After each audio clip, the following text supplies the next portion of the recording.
efficient.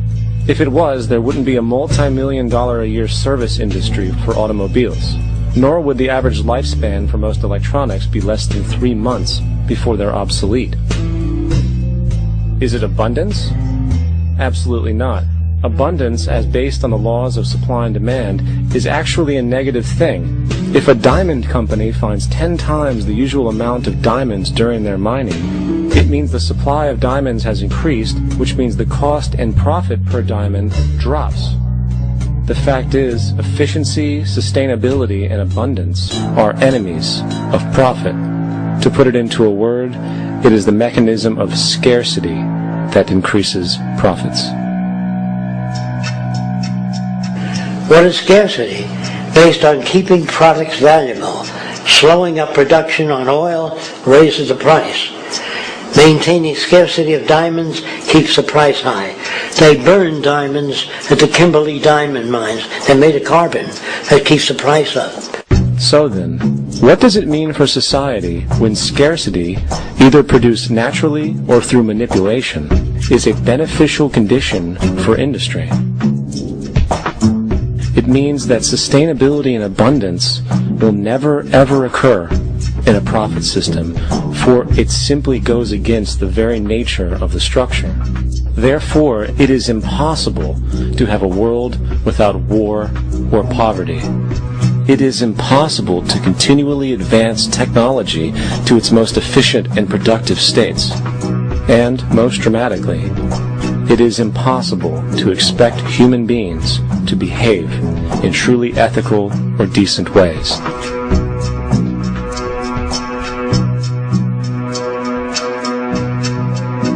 People use the word instinct because they can't account for the behavior. They sit back and they evaluate with their lack of knowledge, and they say things like, humans are built a certain way, greed is a natural thing, as though they've worked for years on it, and it's no more natural than wearing clothing.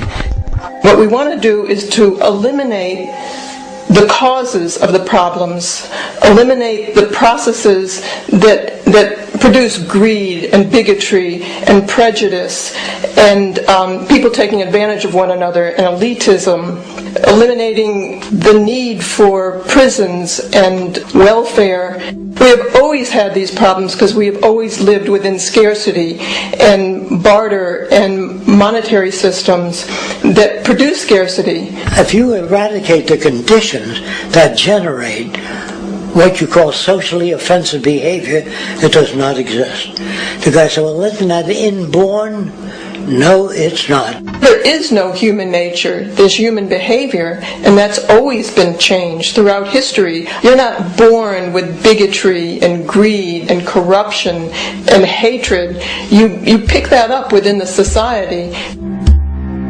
War, poverty, corruption, hunger, misery, human suffering will not change in a monetary system. That is, there'll be very little significant change.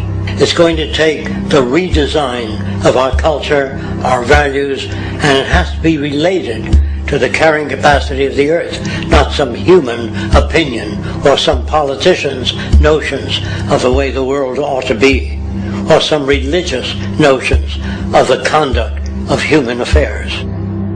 And that's what the Venus Project is about. The society that we're about to talk about is a society that is free of all the old superstitions, incarceration, prisons, police, cruelty, and law. All laws will disappear, and the professions will disappear that are no longer valid, such as stockbrokers, bankers, advertising, gone forever, because it's no longer relevant. When we understand that it is technology devised by human ingenuity which frees humanity and increases our quality of life, we then realize that the most important focus we can have is on the intelligent management of the Earth's resources. For it is from these natural resources we gain the materials to continue our path of prosperity. Understanding this, we then see that money fundamentally exists as a barrier to these resources, for virtually everything has a financial cost. And why do we need money to obtain these resources? Because of real or assumed scarcity. We don't usually pay for air and tap water because it is in such high abundance, selling it would be pointless. So then, logically speaking, if resources and technologies applicable to creating everything in our societies, such as houses, cities, and transportation, were in high enough abundance, there would be no reason to sell anything. Likewise, if automation and machinery was so technologically advanced as to relieve human beings of labor, there would be no reason to have a job. And with these social aspects taken care of, there would be no reason to have money at all. So the ultimate question remains.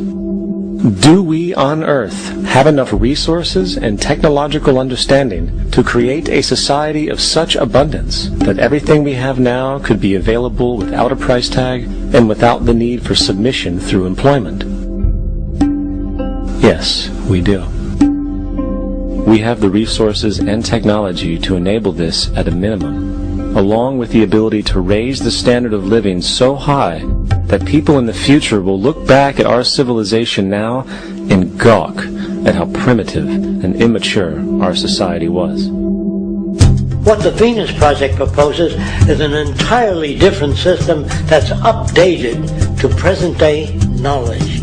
We've never given scientists the problem of how do you design a society which would eliminate boring and monotonous jobs, that would eliminate accidents in transportation, that would enable people to have a high standard of living, that would eliminate poisons in our food, that would give us other sources of energy that are clean and efficient. We can do that out there.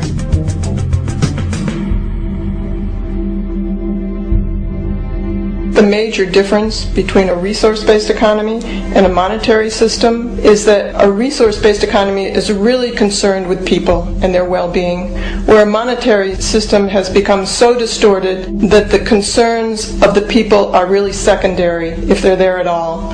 The products that are turned out are for how much money you can get. If there is a problem in society and you can't earn money from solving that problem, then it won't be done.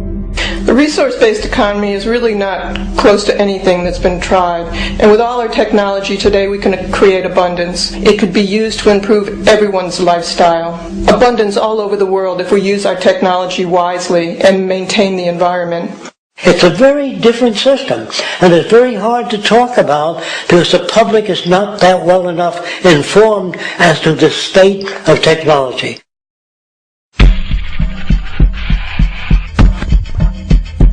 At present, we don't have to burn fossil fuels. We don't have to use anything that would contaminate the environment.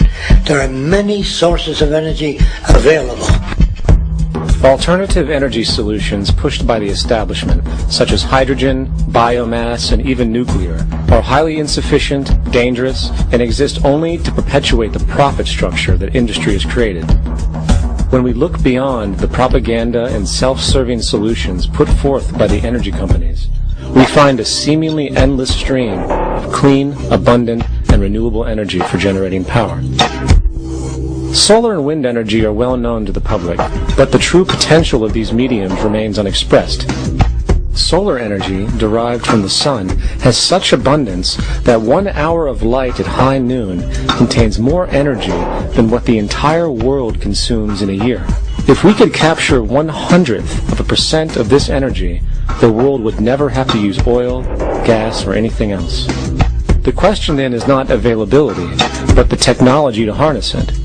And there are many advanced mediums today which could accomplish just that, if they were not hindered by the need to compete for market share with the established energy power structures. Then there's wind energy. Wind energy has long been denounced as weak, and due to being location-driven, impractical. This is simply not true. The U.S. Department of Energy admitted in 2007 that if wind was fully harvested in just 3 of America's 50 states, it could power the entire nation. And then there are the rather unknown mediums of tidal and wave power. Tidal power is derived from tidal shifts in the ocean. Installing